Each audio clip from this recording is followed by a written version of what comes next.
What's up, Pop Gengs?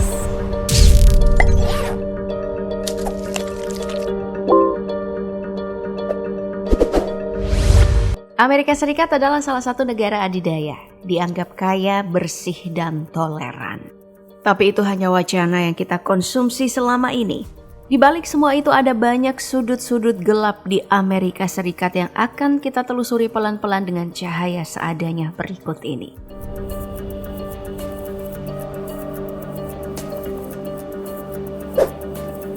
Negeri Paman Sam yang identik dengan kebebasan ini tidaklah sebebas itu.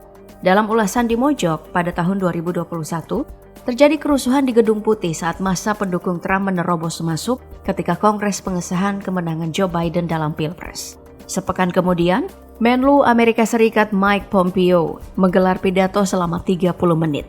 Media Voice of America diundang dan cuman eksekutifnya yang ditunjuk untuk melakukan sesi tanya jawab. Tapi direkturnya Robert R. Reilly tidak mengajukan pertanyaan seputar kerusuhan itu. Kebebasan pers di Amerika memang merosot sejak pemerintahan Trump. Media selalu dicecar kalimat berita palsu dan musuh rakyat. Tahun 2018 beberapa jurnalis melakukan serangan serempak dengan berita bertagar #enemy of none atau bukan musuh siapapun. Media juga kadang membesar-besarkan kebebasan di Amerika. Nyatanya, semua negara sama saja. Tidak ada yang namanya bebas. Atau ada, tapi dimiliki oleh yang berkuasa dan bersenjata. Kekerasan bersenjata menurut laporan VOX yang dilakukan oleh pihak keamanan adalah yang tertinggi di dunia. Dari tahun 2000 hingga 2014.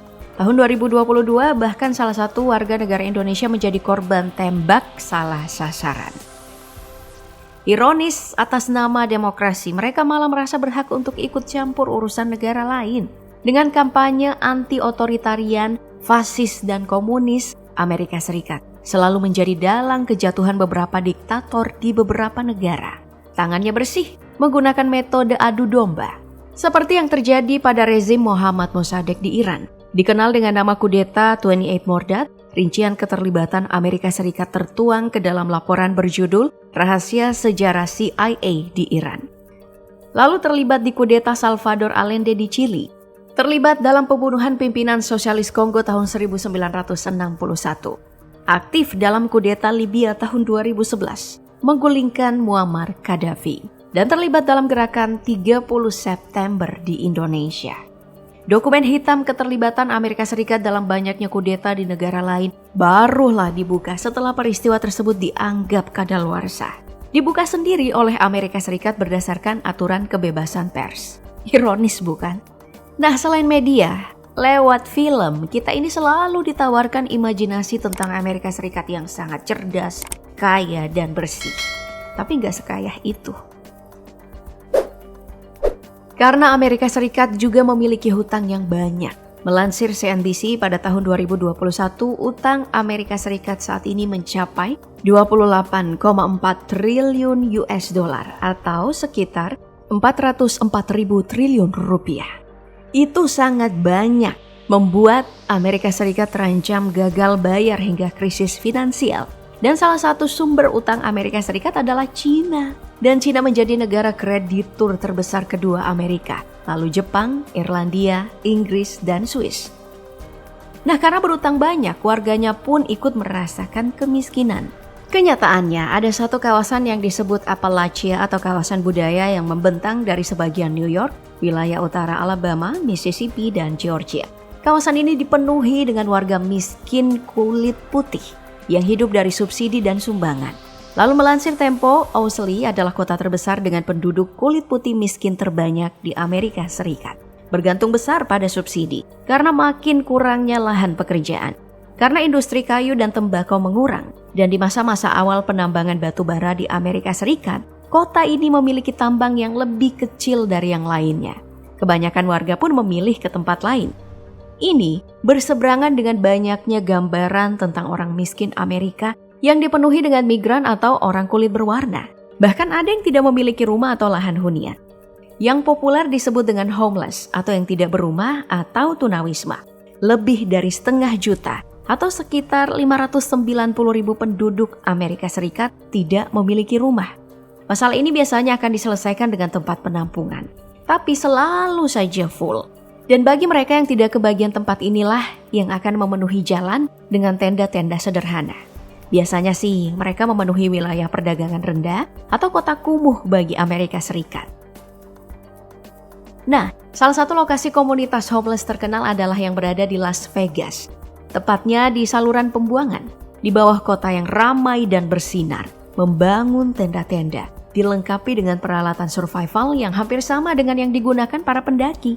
Hampir semua terowongan di Las Vegas dipenuhi dengan para homeless ini.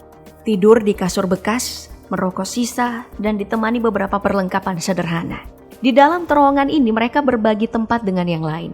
Seperti tempat penampungan ilegal, dari laporan The Guardian, salah satu dari mereka malah memilih hidup di terowongan, hanya untuk dilupakan. Merangkai semua perlengkapan sendiri dari barang bekas termasuk penerangan. Dan masih bisa bersenang-senang bersama.